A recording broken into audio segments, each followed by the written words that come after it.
Hey guys, I want to give a quick shout out to the sponsor of the channels, Dueling Guard, Sleeve Chief, and Imperium Duelist. Check them out in the description box down below and use code SAKO for discounts on all of them. Hey guys, Lucas Sako here. Today I am with a meta tier list for the May 2025 metagame. This is going to be for YCS Providence, and I am not sure if I am going to post this video either the Friday before or the Monday after. But this is going to be my opinions on the YCS. The YCS has not happened yet, so I'm going to give you my breakdown of what I really think this deck, the decks in the format, are going to be looking like. Starting off, this is for pure Risal. I think this deck is okay. I think it has major problems when it comes to consistency, and that is the only thing that's stopping me from really liking this deck. It does have some weak points. It loses to Droll pretty hard. You get impulsed. It's really sad. Honestly, it lacks consistency. That's the main thing, because it can play through pretty much every other hand trap. It eats it up really well, but consistency sucks. There's a card called Lamia that technically adds to your deck's consistency, but it adds more normal summons to your deck, and that is not something you usually want. But for the people who are playing pure Mitsurugi, if you haven't looked into that card, you should absolutely do so. Next, we have White Forest. I think that White Forest is slightly better than Mitsurugi. I don't know if it necessarily pushes into the Tier 1 category just yet, but I think that it's definitely better than Mitsurugi, like the pure version of it. This deck has a lot of gas in it. The only issue is it feels like this deck loses to three things: Perillia, Fualos, and Droll. And usually getting hit by all three of those is not the best. Before, it lost to Shifter. Like, you got Shiftered and you scooped up your cards really fast. But now you can play through it at least a little bit. Now that you have a little bit more engine in your deck. I do think that these cards did get a significant boost with the Ubell Star stuff that was added in this last set. Those cards just had like a ton of power to the board, especially when you're like somehow restricted from entering your extra deck, or you are trying to do things in under a couple summons. That deck kills really fast because of those new cards. Now I have Blue Eyes. I think this deck is horrible. I'm sorry, but this deck's just not good. Loses to too many things. It doesn't really have any good thing going for it. I just don't think there's much to talk about with it. Now, Crystron. Crystron is a deck that I think was really slept on in this last format. Was talking with Yassine not too long ago, and honestly, he played this deck for the last couple YCSs, and he's done pretty well. This deck is very diverse in what it can do inboard-wise, as well as it plays through a lot of different things, and not many people know how to interact with this deck. Here's the things that are pushing me off from playing the deck. Lancia. Chaos Hunter. Right? When those things happen to you in this deck, there is actually less counterplay to it than there is in Malice. In Malice, you have a full secondary engine. You have 3 backup secretaries. You have a wizard.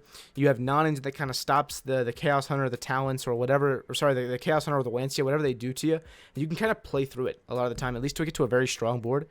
And the other good thing that's going for that deck is like the fact that you can play Impulse in Malice. Now, technically, Impulse is not the most impossible card to play in the Crystron deck. The problem is that most of the Crystron builds are playing Kastira cards. So you really do need to kind of manage what you're going to do involving that.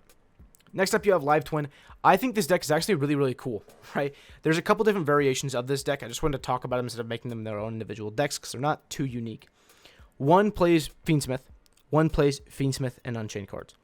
And by Unchained cards, I mean Sharvara. It plays one Sharvara, one Yama in the extra deck, and you call it a day.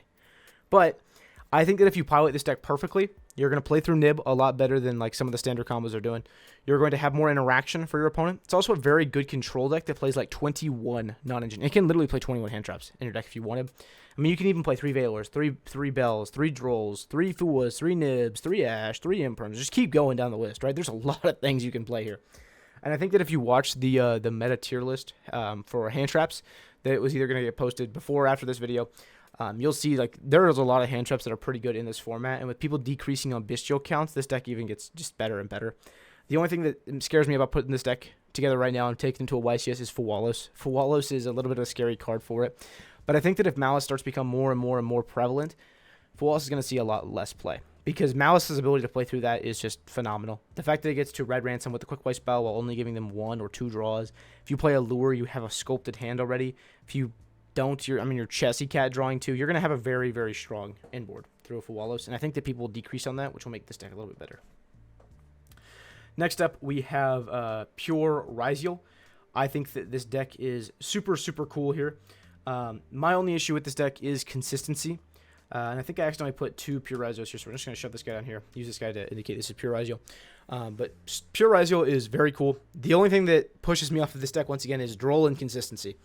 Droll absolutely destroys this deck. if you do not open a 2-card combo. Now, if you do open Ice Risal and an engine card, it doesn't do anything. Like, you're going to normal ice, get a sword, flip it up, and then you're either going to summon and get 1-at, or you're going to make a detonator, and the droll is either going to get negated, or you're going to have a detonator with a cross, and you don't care, right? So those are the things that are sticking for me as far as this deck. It does lack consistency, right? So you only have, like, 7 real good starters. With Prosperity, it's like 8. But that's 8 good starters in your deck, and then you are basically forced to play 3 Ascensions, 3 Tachyons. And you can technically play Small World. Small World is a card that I know a lot of people are playing at the YCS this weekend. It's okay. It's just a consistency booster. The only problem that I have with Small World is you're having to banish your engine names a lot of the time to either bridge or change into another one. And when you're doing that, I mean, you're minimizing the 7 or 8 names that are in your deck. I guess it's 8 with Star Risal, and you're cutting one down. You're never going to get them back. You know, that's my only issue with this deck. But I think the boards are great. It plays through Fua, plays through like Droll in given situations, plays through Nib, plays through all the low impact hand traps. Like, if you've ever opened a low impact hand trap versus this deck, if your hand is like Impermanent Ash Blossom, and they start with Special X Risal, you feel so bad. Like, you do not feel good. Because you're going to throw an Imperm at that X Risal hoping they don't have anything. If they have something, it feels horrible. They're getting to so much. Anyways, pure Malice. I think this is the best deck in the room. I don't think it's even close. I think that this deck is by far the best deck. I think the closest deck to coming in second place would be Mitsurugi Risal, which we'll talk about here in a second. But I think that Malice really strides forward above the other decks because it can play Impulse. Because its lose conditions kind of got beat in this last set. Having the Agnister cards to play through Lancia, phenomenal, right? You get to so much, it's not even close to what like Lancia was doing last format. So I think that Malice really, really shot up in the ranks because of that. And I don't think it's really a question of what the best deck is right now. Leading up to that, the second best deck, I think it's Mitsurugi Risal. Mitsurugi Risal is more consistent than Mitsurugi, so that solves that problem. It does play a little bit harder into Droll now, but when you do get Drolled, you can make a Detonator. Detonator is very, very hard to deal with for Malice, and so that's the one thing this deck really, really has going for it, is that it makes a Detonator. The problem is that I know a lot of people who are playing the Malice deck are citing cards to specifically out Detonator. Like Salesman. Salesman is a one major card that people are playing for this weekend. Into every given situation, you can activate Salesman and at least go 1 for 1, right? If they have a Murakumo in the graveyard, you see there they have like a quick play spell set, and they're just waiting to nuke your field. You just activate and you call Murakumo. It's going to turn off the wipe. It's going to turn off the hand rip.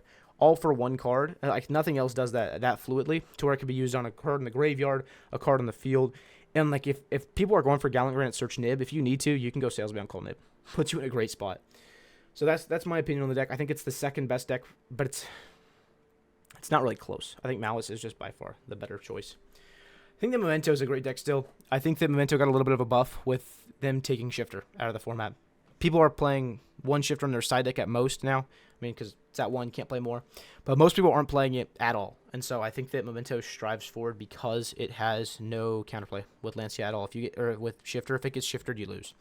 So I think that the deck got slightly better because of that, but I think that if you're going to play a high-tier, high-ceiling combo deck, it's going to be one of these two. So I don't really see a reason to play just like the worst of the 3 decks.